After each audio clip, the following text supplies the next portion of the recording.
नमस्कार दोस्तों, स्वागत है आपका आपके यूट्यूब चैनल टुडेज न्यूज पर। तो दोस्तों देखते हैं क्या है आज की हेडलाइंस। 5 राज्यों में बजा चुनावी शंखनाद।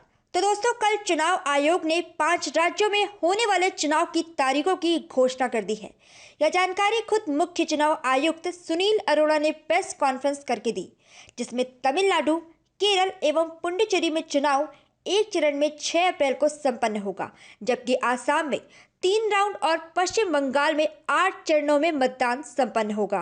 पश्चिम बंगाल में 8 चरणों में मतदान कराने का सीधा मकसद कोरोना के अलावा वहां चुनाव में होने वाली हिंसा और खून खराबा से है।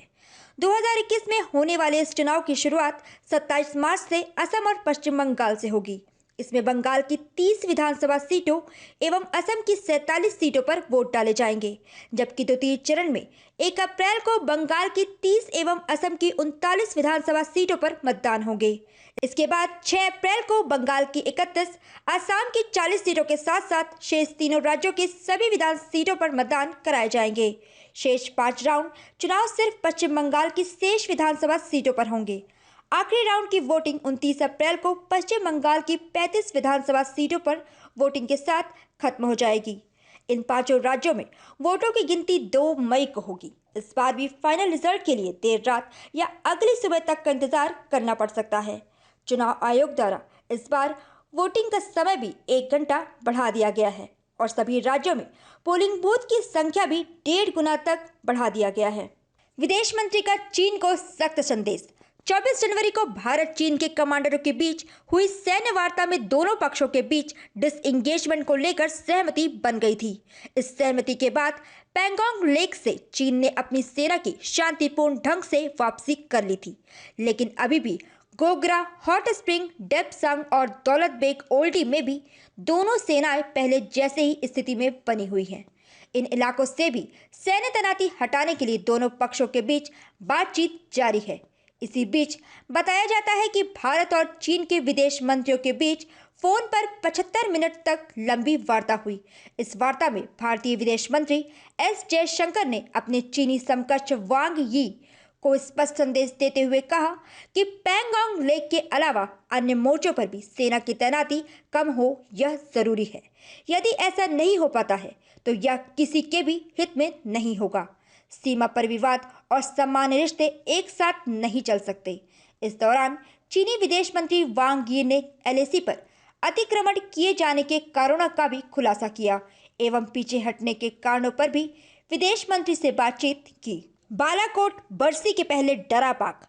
14 फरवरी 2019 को पाक समर्थित आतंकियों द्वारा हमारे सीआरपीएफ जवानों के काफिले पर आईईडी से भरी गाड़ी को टकराकर जो विस्फोटक हमला किया गया था, उसमें हमारे देश के 40 वीर सपूत शहीद हो गए थे।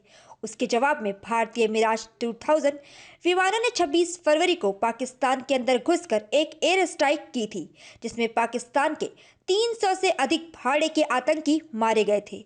तब से लेकर अब तक सीमा पर पाकिस्तान सीज फायर की आड़ में अपने आतंकियों को भारत में प्रवेश कराने के लिए लगातार प्रयासरत रहता है, लेकिन एलएसी पर चीन के साथ बनी सहमति से उसका जैसे मनोबल ही टूट गया है।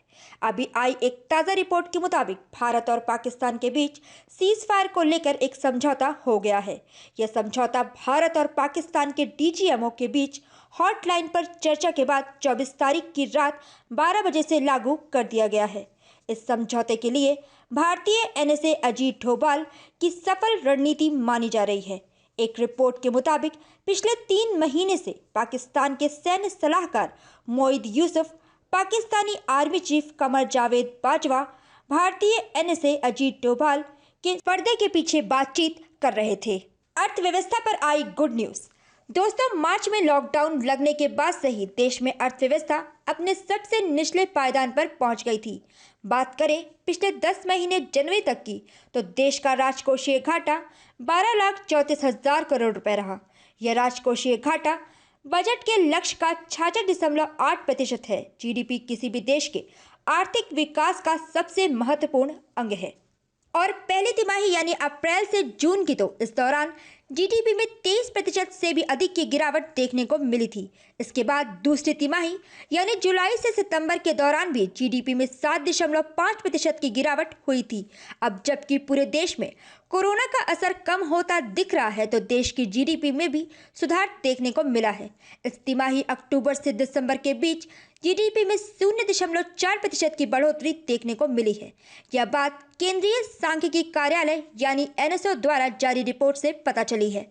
इस दौरान विदेशी निवेशकों द्वारा भी भारत के शेयर बाजार में जमकर निवेश किया गया। एक अन्य रिपोर्ट के मुताबिक आरबीआई ने बताया कि 19 फरवरी को खत्म हुए सप्ताह में देश का विदेशी मुद्रा भंडार 16.9 करोड़ डॉलर से बढ़कर 583.87 अरब डॉलर हो गया। अगर आपने मेरे चैनल को अभी तक सब्सक्राइब नहीं किया है तो प्लीज़ लाइक करिए, शेयर करिए और सब्सक्राइब करिए।